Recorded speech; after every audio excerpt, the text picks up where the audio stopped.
네, 안녕하십니까 모두결혼 시청자 여러분. 오늘은 함께 살펴볼 차량 페라리 포르토피노 M입니다.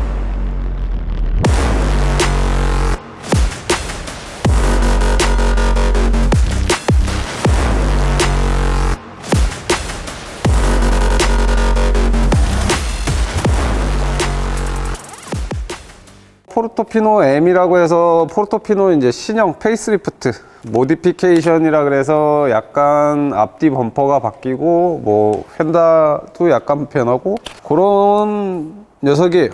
풀 알루미늄 샤시에 중공 주조 캐스팅을 해서 이제 구조적 강성을 35% 개선했다. 근데 파워트레인은 페라리 로마랑 똑같은 파워트레인을 사용하고 있어요. 그래서 이 녀석이 지금 출고된 출고 가격은 3억 3천만 원. 근데 3억 3천이면 로마 스파이더를 사는 게 아무튼 이제 차주분의 선택이니까 뭐 저희가 비판할 내용은 없고, 그리고 페라리 포르토피노 M 이 차량은 지금 저희 작업하려고 작업 대기차로 들어온 차라 제가 공부를 많이 못했습니다. 그래서 뭐 이 리뷰는 살펴보기 정도로 끝날 가능성이 매우 높고 그래도 이해 부탁드리고, 그리고 이 녀석이 타원형 바이패스 밸브를 적용해서 배기 사운드를 증대시켰다는 모델이에요. 그래서 저는 아까 타볼 때 굉장히 중점적으로 두고 생각했던 게 사운드입니다. 사운드. 그래서 제일 싼 페라리라고 무시하지 마라, 뭐 이런 이야기도 있고, 페라리 이제 입문하시는 분들한테 이 녀석을 적극 추천한다고 하는데 저는 페라리 입문용으로 포르토피노 M을 추천드리지는 못하겠어요. 사실 일단 소리부터 한번 간단히 듣고 넘어가도록 할게요. 이게 타원형 바이패스 밸브를 적극 적용해서 배기 사운드를 아주 증대시켰다는데 한번 들어보도록 하겠습니다.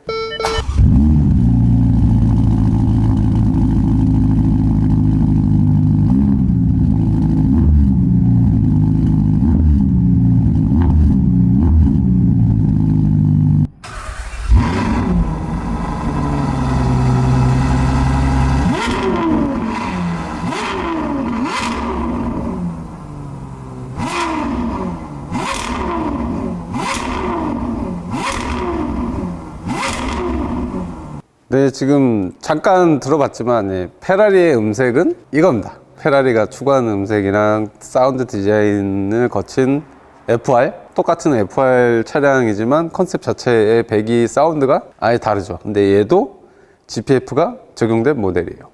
얘도 똑같이 GPF가 적용되어 있지만 타원형 바이패스 밸브를 적용해서 배기 사운드를 증대했다. 이거는 기존 페라리를 타시던 분들한테 조금 실망감을 줄 수 있는 포인트이지 않을까. 그리고 주행 중에 제가 느낀 사운드는 솔직히 얘기하면 욕먹을 테지만 머스탱 V8보다 사운드는 후집니다. 제 개인적인 생각엔 후집니다. 오히려 머스탱이 하이피치가 더 곱고 페라리처럼 하이피치를 지향하고 음색이 좋아요. 그래서 얘는 좀 GPF라서 많이 막혀 있으니까 그러지 않을까. 대대적으로 광고를 할 때 이제 타원형 바이패스를 적용해서 배기 사운드 증대, 이 말을 안 했으면 저도 이 말을 안 했을 겁니다. 이상 사운드 체크 끝났고 일단 차 떠가지고 하체 보도록 하시죠. 가시죠.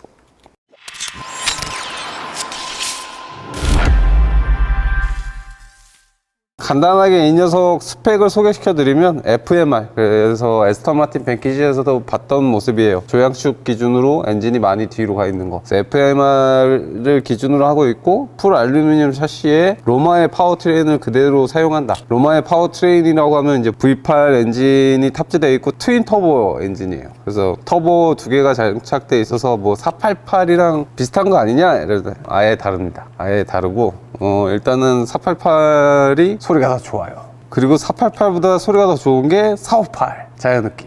그래서 사운드적인 측면에서는 이게 약간 페라리가 퇴보하고 있는 건 사실이에요. 근데 GPF랑 각종 필터랑 촉매랑 이런 게 너무 환경 규제가 빡세지니까 어쩔 수 없는 영역인데, 그래도 812는 좋더라. 12기통은 좋더라. 근데 12기통이랑 비교하면 안 되는 게 일단 가격 차이가 최대 2억 이상 나니까 뭐 이 차량은 깡통으로 사면 코리안 패키지 넣어가지고 2억 9,900만 원인 걸로 알고 있어요. 근데 요 출고할 때 실내 인테리어 옵션이랑 여러 옵션을 추가하셔가지고 3억 3천 조금 넘게 주고 출고하셨다라고 합니다. 그리고 지금 주행도 많이 안 하셔가지고 차도 깨끗한 상태인데 이 얘기를 왜 하고 있지?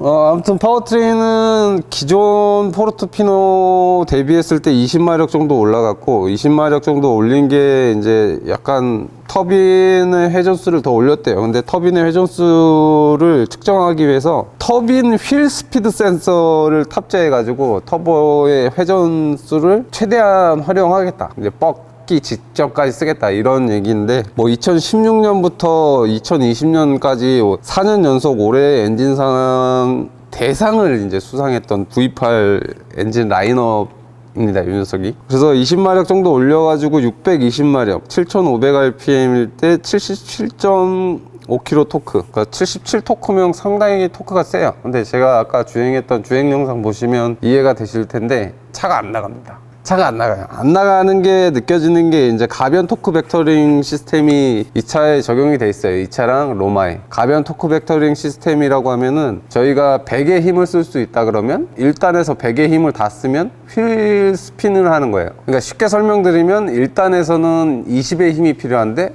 100의 힘을 보낼 필요가 없기 때문에 실질적으로 1단에서는 20의 힘만 보내는 거고 2단에서는 40의 힘을 보내는 거고 3단에서는 60의 힘을 보내는 거예요.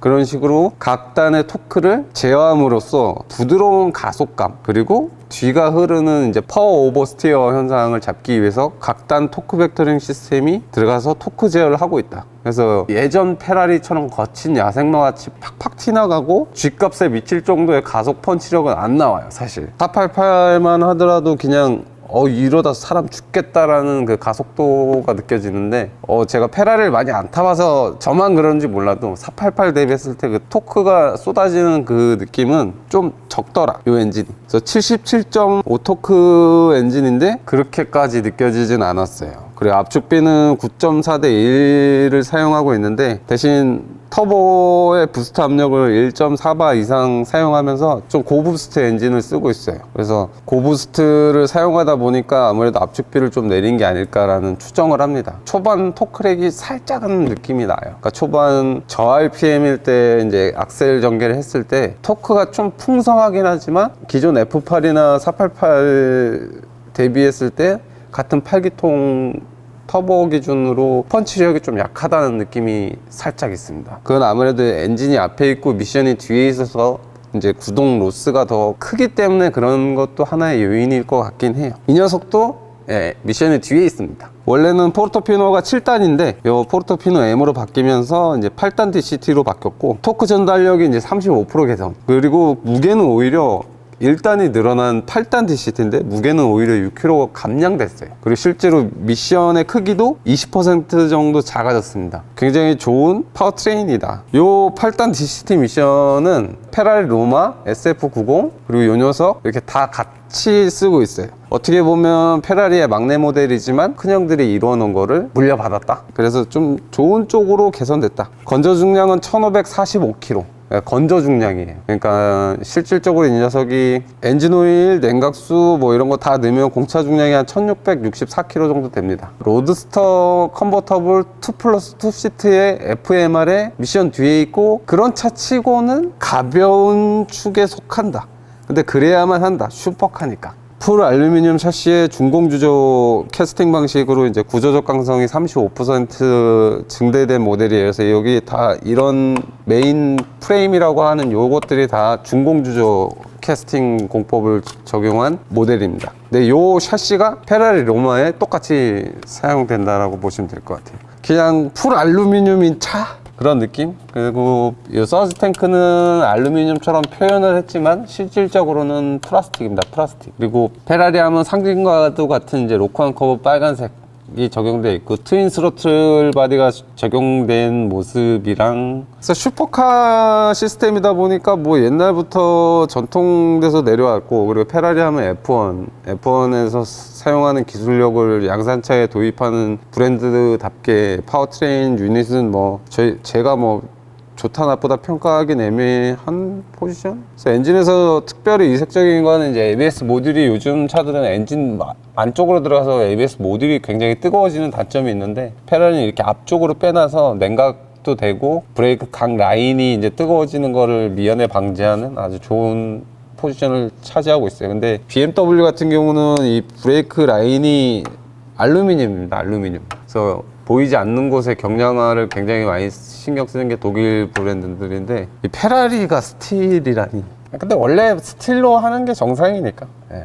BMW가 약간 변태적인 거고. 예. 그 엔진에서 특별히 이색적인 거는 없어요. 그냥 이 메인터넌스가 유지가 편하게 딥스틱이 이렇게 장착되어 있는 거, 이런 거만 좀 이색적인 모습이고, 그리고 각 센서가 다 독일산 센서로 장착되어 있어요. 똑같은 보시라고 해도 얼마 전에 그랑콜레오스는 이제 다 차이나였는데, 이 이탈리아 차를 정비하다 보면은 이게 약간 그 현타가 올 때가 많아요. 특히 람보르기니 쪽은 엔진을 도저히 내릴 수가 없게 장착되어 있는 게 많은데, 페라리는 그나마 이 엔진 드랍이 그나마 좀 쉬운 편에 속해요. 근데 이제 람보르기니를 보면은 멘탈이 갈려 나갑니다. 이거를 차에다 올리는 놈도 신기하고, 엔진을 먼저 만들고 차들을 나중에 만든 것 같은 느낌이 들 때가 있어요.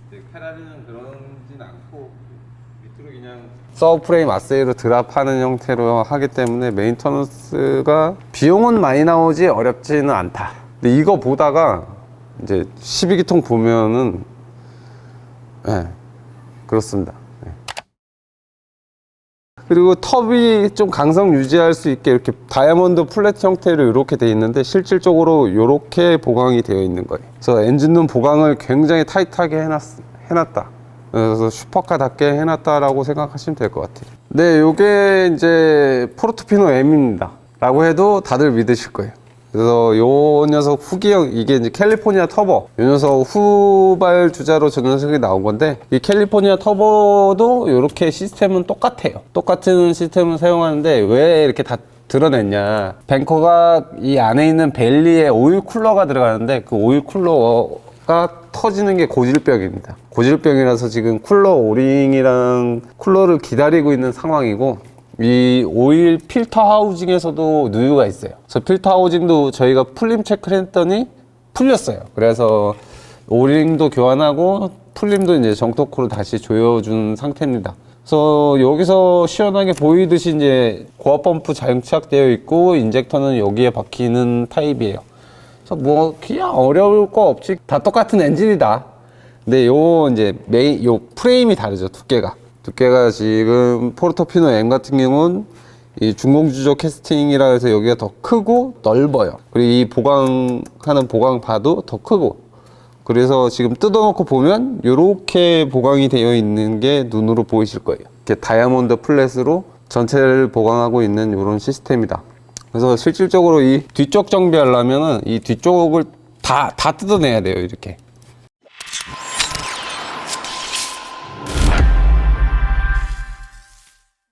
네, 하체로 왔는데, 하체 언더커버를 뜯으려면은, 예, 볼트가 한 100개가 조금 넘는데, 이걸 다 뜯으면은 저희는 새벽 4시에 집을 가야 됩니다.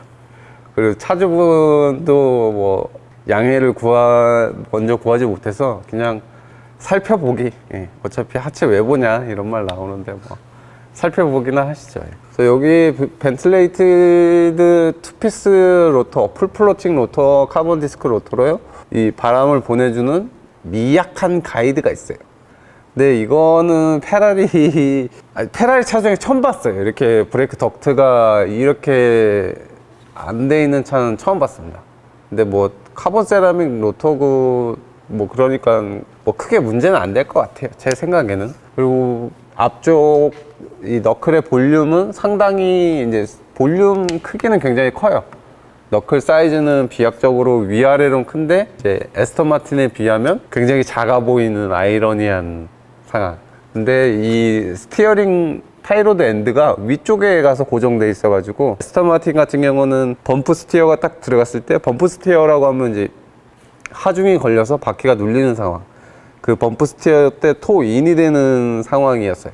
그러니까 토인이 된다는 거는 이쪽 코너에 들어가서 타각을 줬을 때 눌린 바퀴가 토인으로 더 꺾이는 현상. 근데 그 현상이 이론적으로는 더 좋은데 실질적으로 실차에 적용했을 때는 그 턱인이라 그래서 앞쪽이 제동이 걸리는 현상 때문에 뒤가 스피나는 경향이 있어요. 그래서 이 타이로드가 이 에스턴 마틴은 아까 이런 수평 상태에서 이 범프 스티어가 되면 위로 올라가면서 당겨집니다. 당겨지니까 이제 인이 되는 경향인데, 페라리 같은 경우는 지금 너클 상단에 잡고 있어요.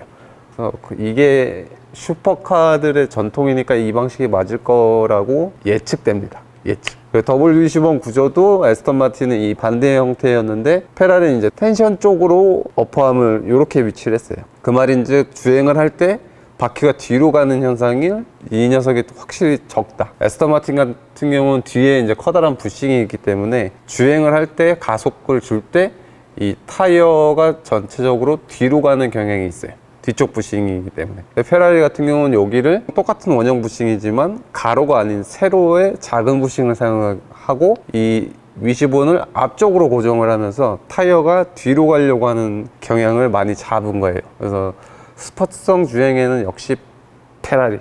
여기에 이제 센터로 가는 게 로터스입니다. 로터스랑 아주 옛날 차지만 S2000. 걔네들은 센터로 가고 있고요. 근데 주행을 해보면 하체가 296이나 F8 대비했을 때 약간 GT 성향 가깝게 롤이 있어요. 그러니까 바디 탑 자체가 막 엄청 하드한 느낌은 없어요. 그래서 데일리 GT 2+2 시트 성향에 맞게 그냥 만들어진 차가 아닐까라고 개인적으로 생각합니다. 그래서 필로볼도 많이 사용을 안 하고 그냥 다 부싱 형태로 가지 않았을까라고 추정을 하고 있어요. 그리고 풀 언더커버에 이제 필요한 송풍 덕트는 다 뚫어놓고, 그리고 고속 항속 주행 LD라 그래서 로우 드래그 세팅을 페라리가 굉장히 잘하는데, 이 LD 세팅이라고 해서 이제 로우 드래그 세팅을 페라리가 이렇게 해놓은 모습이에요. 페라리인데 좀 특이하게 웨썸프를 채용하고 있다. 보통은 이제 드라이 썸프를 넣어서 엔진을 더 많이 내리려고 하는데, 이 녀석은 아무래도 캐빈 쪽으로 엔진이 많이 뒤로 들어와 있고, 배기관도 지금 배기 파이프가 너무 많이 내려오니까 배기관을 고의적으로 이렇게 찌그러뜨린 거거든요. 최저지상고보다. 배기를 설계하는 것도 그렇고 이 뒤로 가는 미션 축을 다시 내리는 것도 리스크가 있으니까 그냥 굳이 드라이 썸프로 가지 않은 모습이에요. 페라에서 좀 보기 드문 웨썸프가 장착되어 있지만 메인터넌스는 매우 편리하다. 언더커버를 탈거 안 해도 그냥 엔진 오일 정도는 교환할 수가 있습니다. 네, 뒤로 왔습니다. 뒤에도 언더커버를 뜯으려고 했는데 못 뜯었습니다. 여기 딱 칸이 막혀 있어가지고 뜯을 수가 없어. 뜯는다고 해도 뭐 네가 보면 뭐라냐 이런 댓글 뻔하네. 아무튼 뒤쪽에 왔는데, 뒤에는 이제 8단 DCDC 미션이 뒤에 올라가 있어요. 뜯어서 좀 보여드리고 싶지만 지금 촬영 여건이 여의치 않다는 것만 좀 이해 부탁드리고, 뒤쪽에 왔을 때 이제 이 로우암에 붙어있는 이 스테빌라이저만 바만 보더라도 뒤쪽 롤을 허용하겠다라는 강력한 의지? 로우암 최안쪽에 잡는데 봐도 아까 에스턴 마틴 대비했을 때 절반 이하로 굉장히 얇아요. 얇은 스테빌라이저 바를 적용하고 제일 안쪽에 들어와서 롤이 증대되는 롤 증대만 잡겠다는 거지 롤을 허용하겠다라고 뿐이 저는 이해가 안 되는 시스템이긴 합니다. 리어는 리어 엑셀 시스템은 따로 없고 리어 토우 바랑 이 너클은 진짜 페라리가 정말 잘 만드는 것 같아요. 너클도 보면 강성이 정말 필요하게 생각되는 부분은 동그란 원형 형태에서 허브 베어링을 딱 박아놓은 형태예요. 그래서 뒤에 너클 강성도 굉장히 좋고, 조금 아쉬운 거는 쇼업쇼버가 스틸입니다. 스틸. 그래서 그런 거 근데 솔직히 모르겠어요. 실시간 뭐 주파수를 감응해서 감쇄력을 조절하니까 뭐 스틸 서스펜션이라고 해도 W21 기반 멀티 링크니까 서스펜션의 스트레스는 좀 적지 않을까. 맥퍼슨보다는. 그래서 스틸로 그냥 가서 부품의 신뢰성을 좀 올린 거 아닐까라고 추정하고 있어요. 하체 강성은 진짜 페라리를 따라올 수 있을 만한 슈퍼카 업체들이 몇 없지 않을까. 그냥 제 개인적인 뇌피셜. 뒤쪽은 디퓨저라고 하는 게 이제 리어 엔진인 488이나 F8도 뒤쪽 디퓨저라는 게 있고 뒤에 액티브 에어로 시스템도 있는데 이 녀석은 액티브 에어로는 다 없는 방식이고 그냥 LD라 그래서 로우 드래그 세팅으로 차량을 맞춘 것 같아요. 그리고 여기에 그냥 필요한 배기 냉각을 위한 낙하덕트 같이 이렇게 뚫어놓은 요 모습. 여기는 이제 미션을 냉각하기 위한 낙하덕트 이렇게만 적용되어 있고 이쪽으로 열 방출을 하는 그 모습입니다. 그래서 포르토피노 M 하면은 이 뒷범퍼가 많이 바뀌었는데 그거는 좀 괜찮은 것 같아요.